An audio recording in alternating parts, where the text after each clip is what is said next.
In today's ClickFix, you'll learn how our exclusive magic hooks work to give you more control over how people interact with the links that you share. In basic terms, magic hooks let you do a couple of things at the moment. A, change when somebody's subscription or payment plan payments are charged, or B, toggle whether or not you want someone to receive a recurring invoice with every charge. I'll get deeper into specific use cases in a separate video, but for now, imagine that you want to gain better control over your cash flow, so you decide that from now on, everyone is going to be charged on the first of every month. With magic hooks, you can do that and much more. So without further ado, let's jump into the ClickFix app to see exactly how we create our magic hooks and what types of options you're currently working with. We'll start by changing the next charge date of an open order. Once you're on the magic hooks page, you'll notice that the first thing you have to do is select the Ontraport application key that you want to work with. If you haven't set up your Ontraport key yet, navigate to Settings, Ontraport API Keys, and set one up right now because all of the ClickFix apps will ask you for your key before allowing you to use them. If you need help setting up your key, please refer to the video tutorial linked on that page. Now, after selecting your Ontraport key, you'll see that the base URL changes to show your unique token. From here, you just need to add the URL parameters that'll tell Ontraport which open order to update and when you want the next charge and subsequent charges to take place. Let's go over them one by one. First up is the AND-ID equals. This one will always be AND-ID equals contact ID, so you don't have to change this at all. That tells Ontraport which contact record to modify. Every magic hook you create needs this parameter to work, so be sure to include it every time. The contact ID part will be automatically replaced by Ontraport at runtime. So as soon as the webhook fires, Ontraport will go ahead and replace this with the proper contact ID. Next, you have the optional and from parameter, which allows you to choose between today and order.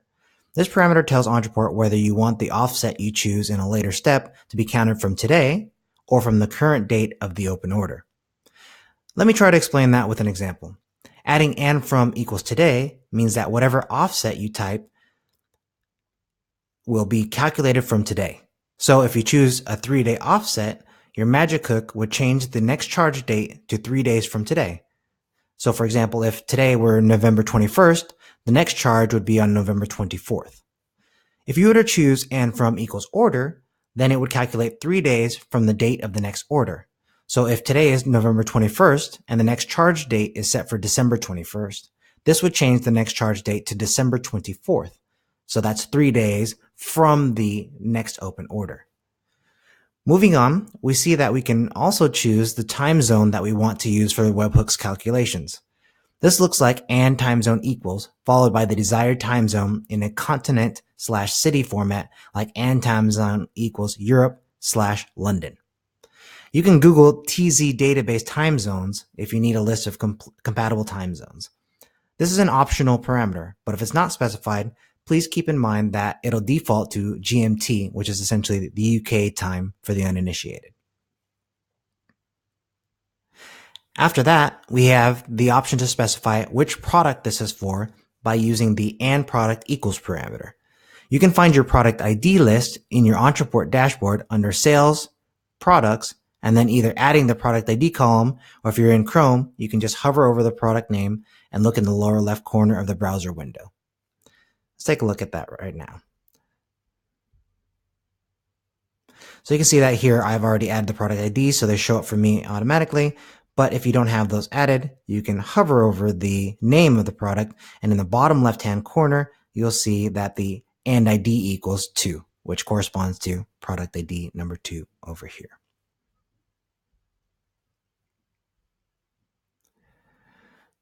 So adding the product parameter tells your magic hook to only modify the charging schedule of a specific product.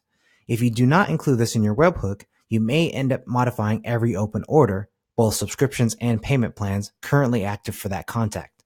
So make sure you include the specific product ID if you have multiple subscriptions and or payment plans available on your website, or if you want to just make sure that only a specific product recurring charge will be changed. From there, we get into the and type equals, followed by the and offset equals parameters.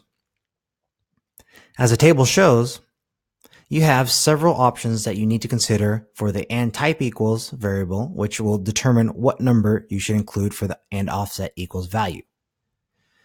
So this is probably easier to explain with some examples. So if you want to change the next charge date to next Tuesday, you would add and type equals next day and offset equals 2.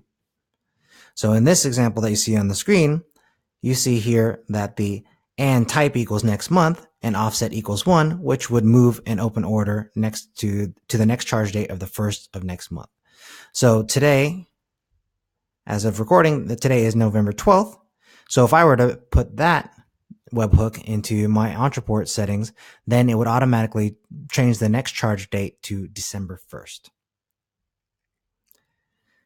Now, what about this next one? Here we see that the and type is equal to day and offset equals 30, and the and from parameter is equals order.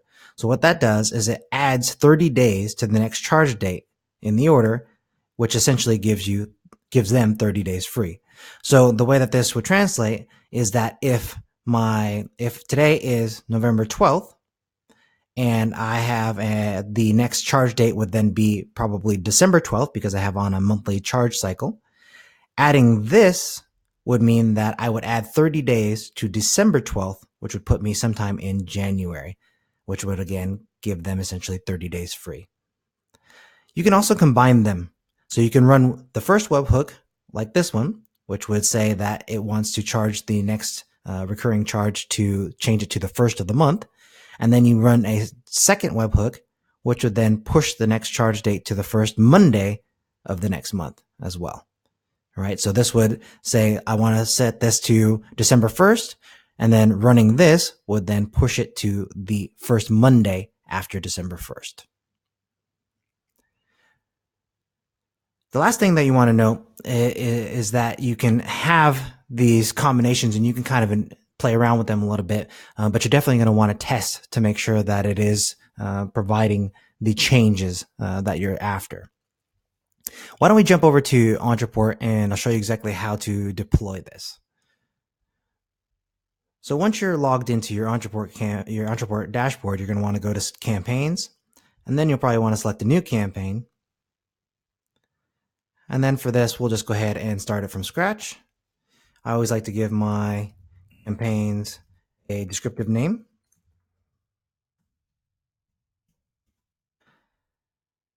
And here's where you got to decide how exactly you're going to fire off the webhook. So you have kind of two choices here. The default is if you're going to be adding a tag of some sort and you wanted to update your entire database to start paying you on the first, you'd probably just go ahead and put a webhook here under the added to campaign. But I want this to fire on a specific product. So instead of putting the webhook here, I'm going to have a trigger, and I'm going to say that when a product is purchased, and I'm going to say that I want it to be my Magic Hook recurring first of the month product. When that product is purchased, I want to go ahead and tell it to fire off a webhook. And here in this destination URL, all you're going to do is you're going to take the URL that you've created based on this base URL and the different parameters that you've selected along the way. So for me, I'm just going to say that I want to charge the first of next month. So this one is already made for me. Copy that, take it over here and paste it. And then I also like to have a descriptive, I like to put a good description here so that way at first glance, I know exactly what this campaign is doing and what each of the steps are doing. So change charge to first of the month.